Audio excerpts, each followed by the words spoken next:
Kiwango kikubwa cha mizigo kinachopokelewa katika bandari ya Dar es Salaam kinaweza kuwasababishia gharama kubwa wafanyabiashara endapo serikali itashindwa kuchukua hatua za haraka za ujenzi wa miundombinu ikiwemo ya barabara zinazounganisha bandari hiyo hivi sasa. Kauli hiyo imetolewa jijini Dar es Salaam na mdau nguli wa tasnia ya bandari Bwana Otieno Igogo wakati akizungumza na George Marato TV katika mahojiano maalum akizungumzia mafanikio ya siku 100 za uongozi wa Rais wa Jamhuri ya Muungano wa Tanzania Mheshimiwa Dr. Samia Suluhu Hassan. Amesema baada ya kufanyika kwa ubinafsishaji katika bandari hiyo kumeleta mafanikio makubwa, jambo ambalo sasa limesababisha ongezeko kubwa la mizigo bandarini. Kwetu kama wadau wakuu wa sekta ya uondoshaji wa mizigo bandarini na kusafirisha kwenda sehemu mbalimbali, tumeona mafanikio makubwa kwa sababu sasa hivi mizigo imekuwa ni ujio wa mizigo umekuwa ni mkubwa sana, hususan baada ya ubinafsishwaji wa sehemu ya kuhifadhi mizigo ambayo inaendeshwa na kampuni ya DP World. Nashukuru kwamba kuna huo wingi wa mizigo, lakini wingi wa mizigo pia imeleta nini? Imeleta changamoto. Changamoto ambayo ipo ni kwamba mizigo hii haiwezi kuhifadhiwa pale bandarini kwa siku nyingi, inabidi iondolewe iweze kupelekwa kwenye nini?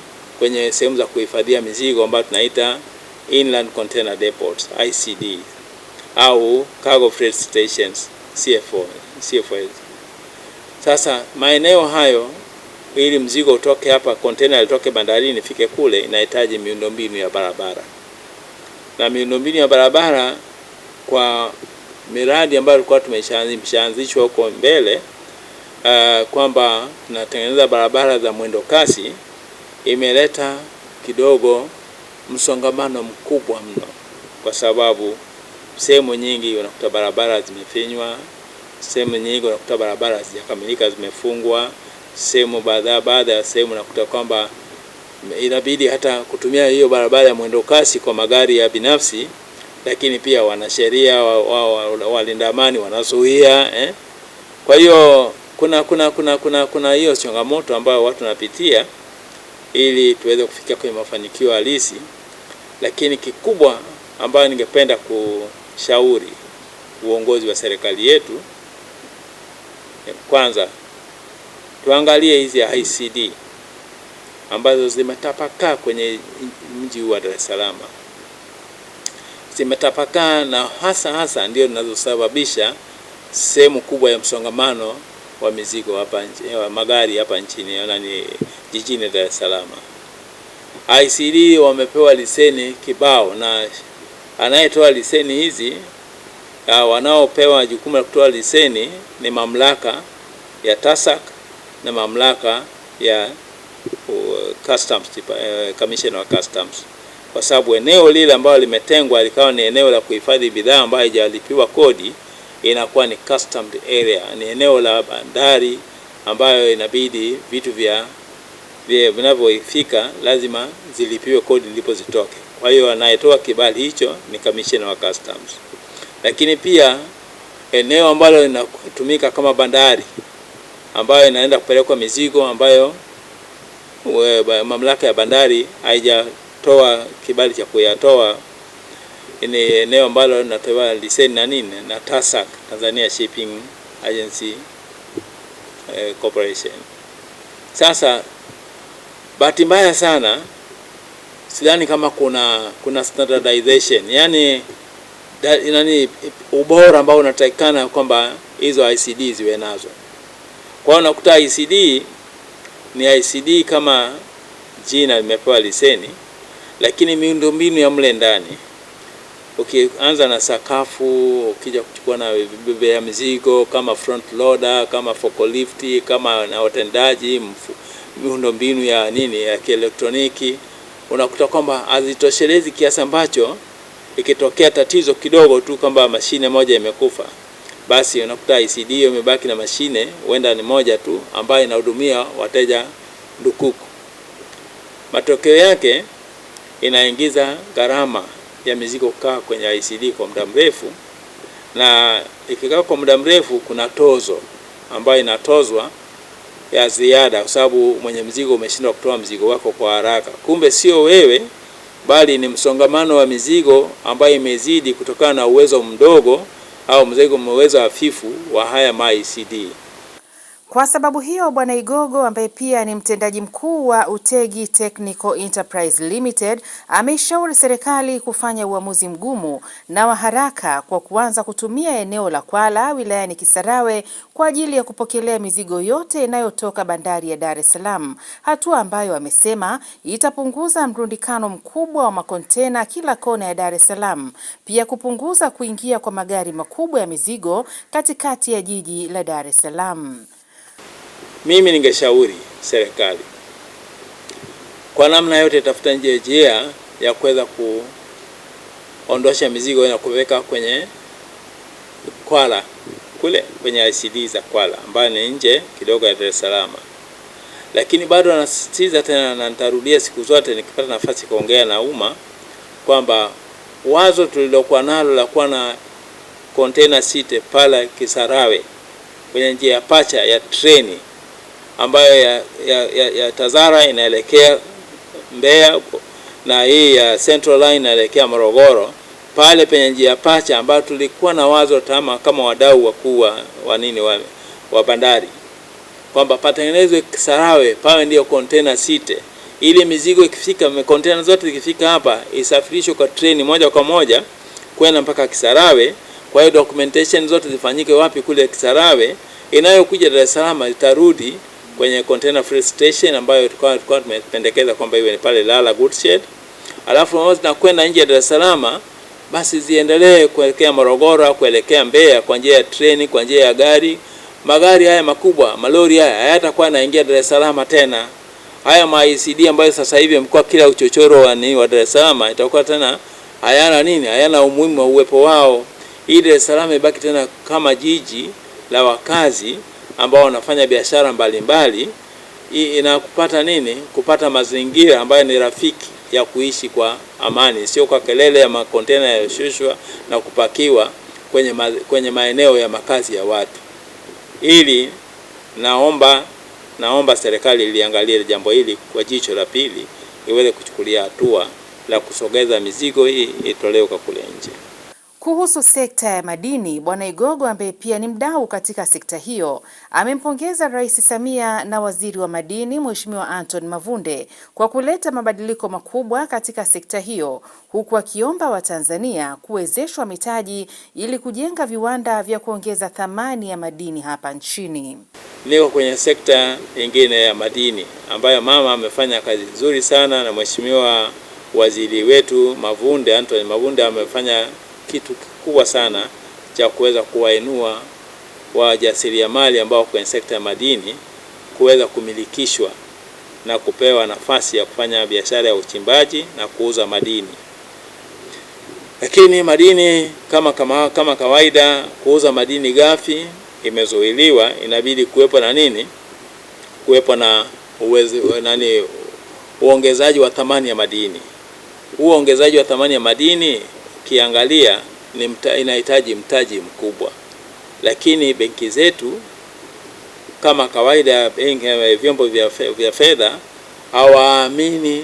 hawaamini sana biashara ya madini kama inaweza kulipa kwa haraka, kitu ambacho pia ni kweli, sababu sehemu kubwa inakuwa ni kama kubahatisha. Lakini ni muhimu kujua kwamba pona makampuni haya makubwa yanakuja na wekeza na kufanya biashara na hawataki kutoka, ina maana wanapata faida.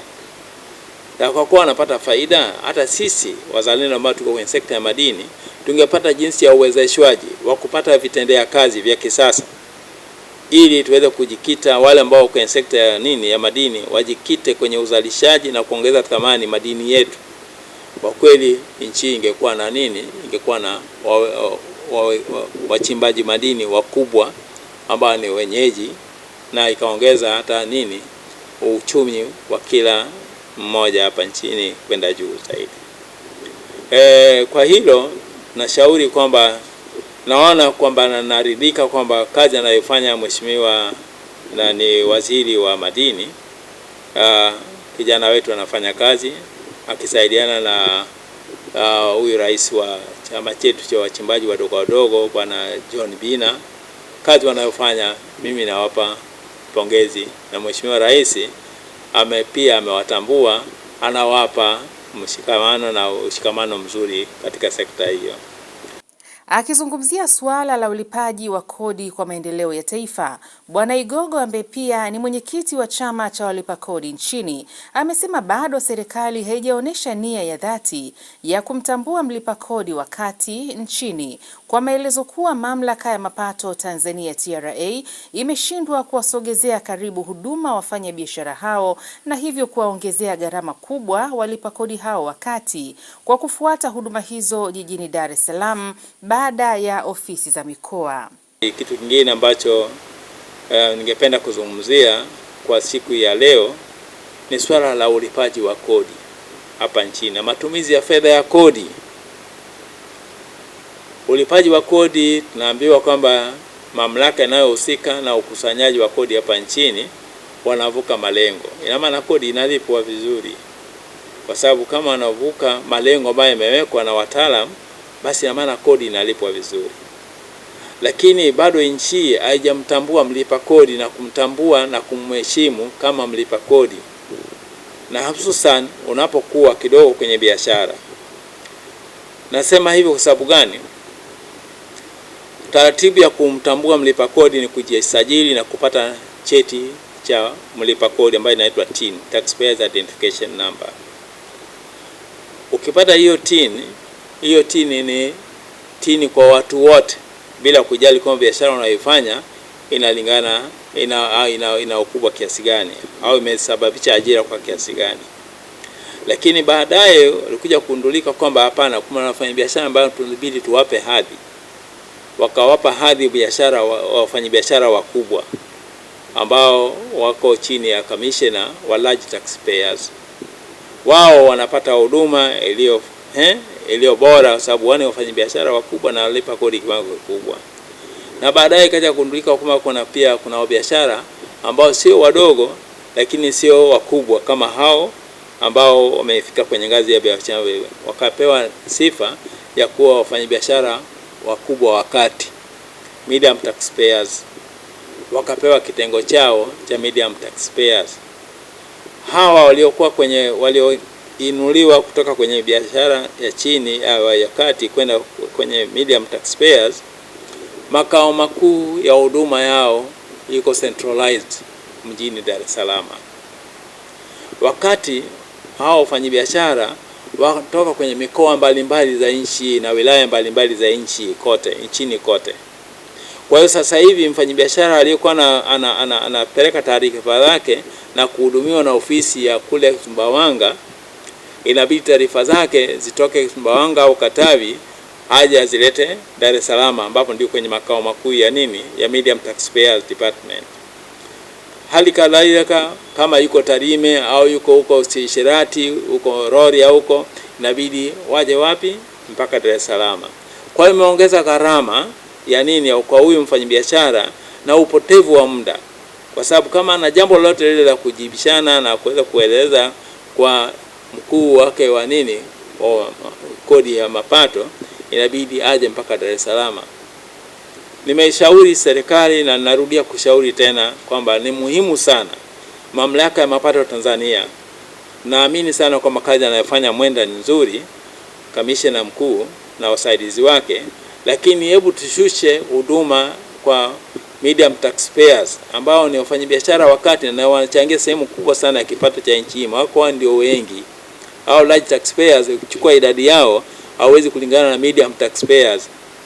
Tuwashushie huduma kwenye maeneo ambayo ni karibu na sehemu zao za biashara. Hata hivyo, Bwana Igogo amempongeza Rais Samia kwa kuendelea kusimamia suala la amani hapa nchini. Awali ya yote, namshukuru Mwenyezi Mungu aliyetupa uhai na kutufikisha kwenye siku hii ya leo, lakini pia na Mheshimiwa Rais wa nchi yetu Dr. Samia Suluhu Hassan kwa kuweza na kumudu kutuliza nchi mpaka tukafikia kwenye amani na utulivu tulionao leo mpaka kwenye mwezi huu mtukufu wa Ramadhani. Kwa kusema kweli nampongeza kwa hilo na namshukuru Mungu kwa kuyawezesha hayo kufanyika. GMTV, Dar es Salaam.